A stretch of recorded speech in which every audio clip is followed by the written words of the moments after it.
بسم اللہ الرحمن الرحیم۔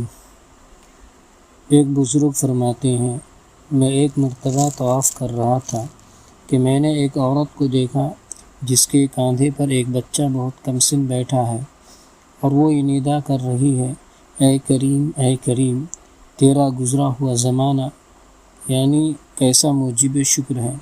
میں نے پوچھا وہ کیا چیز ہے جو تیرے اور مولا کے درمیان گزری؟ کہنے لگی، میں ایک مرتبہ کشتی پر سوار تھی اور تاجروں کی ایک جماعت ہمارے ساتھ تھی۔ طوفانی ہوا ایسے زور سے آئی کہ وہ کشتی غرق ہو گئی اور سب کے سب ہلاک ہو گئے۔ میں اور یہ بچہ ایک تختہ پر رہ گئے اور ایک حبشی آدمی دوسرے تختہ پر۔ ہم تین کے سوا کوئی بھی ان میں سے نہ بچا۔ جب صبح کا چاند نہ ہوا تو اس حبشی نے مجھے دیکھا اور پانی کو ہٹاتا ہوا میرے تختے کے پاس پہنچ گیا، اور جب اس کا تختہ میرے تختے کے ساتھ مل گیا تو وہ بھی میرے تختے پر آ گیا اور مجھ سے بری بات کی خواہش کرنے لگا۔ میں نے کہا، اللہ تعالیٰ سے ڈر، ہم کس مصیبت میں مبتلا ہیں؟ اس سے خلاصے اس کی بندگی سے بھی مشکل ہو رہی ہے، چہ جائے کہ گناہ ایسی حالت میں کرے۔ کہنے لگا، ان باتوں کو چھوڑ، اللہ تعالیٰ کی قسم یہ کام ہو کر رہے گا۔ یہ بچہ میری گود میں سو رہا تھا، میں نے چپکے سے ایک چٹکی اس کے بھر لی جس سے یہ ایک دم رونے لگا۔ میں نے اس سے کہا، اچھا ذرا ٹھہر جا، میں اس بچے کو سلا دوں، پھر جو مقدر میں ہوگا ہو جائے گا۔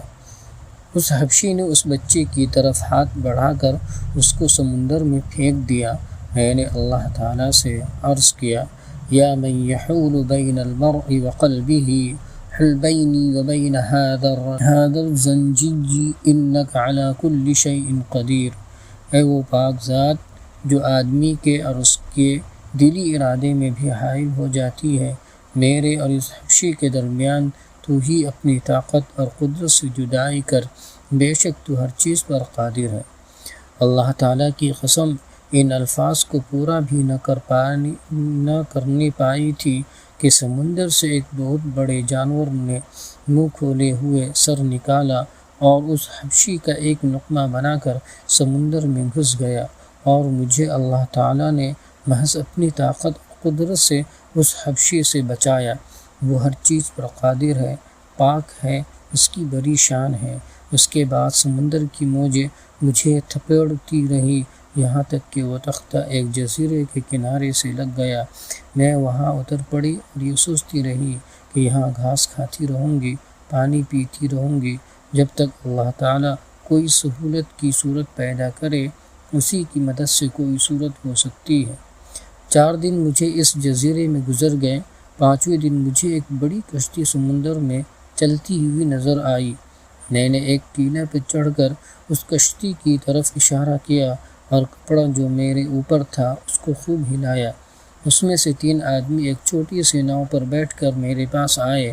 میں ان کے ساتھ اس ناؤ پر بیٹھ کر اس کشتی پر پہنچی تو میرا یہ بچہ جس کو حبشی نے سمندر میں پھینک دیا تھا ان میں سے ایک آدمی کے پاس تھا۔ میں اس کو دیکھ کر اس پر گر پڑی۔ میں نے اس کو چوما، گلے سے لگایا اور کہا، یہ میرا بچہ ہے، میرا جگر پارا ہے۔ وہ کشتی والے کہنے لگے، تو پاگل ہے، تیری عقل ماری گئی ہے۔ میں نے کہا، نہ میں پاگل نہ میری عقل ماری گئی، میرا عجیب قصہ ہے۔ پھر میں نے ان کو اپنا واقعہ سنایا۔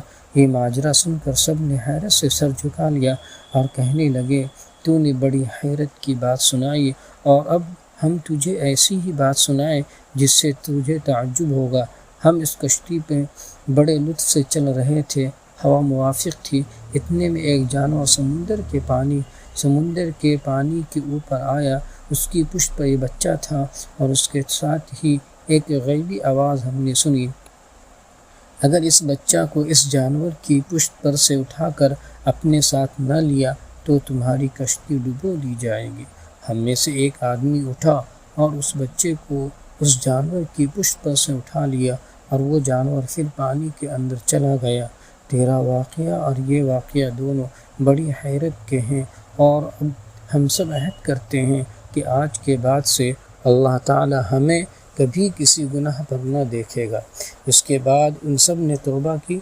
وہ پاک ذات کتنی مہربان ہے، بندوں کے احوال کی خبر رکھنے والی ہے، بہترین احسانات کرنے والی ہے۔ وہ پاک ذات مصیبت زدوں کی مصیبت کے وقت مدد کو پہنچنے والی ہے۔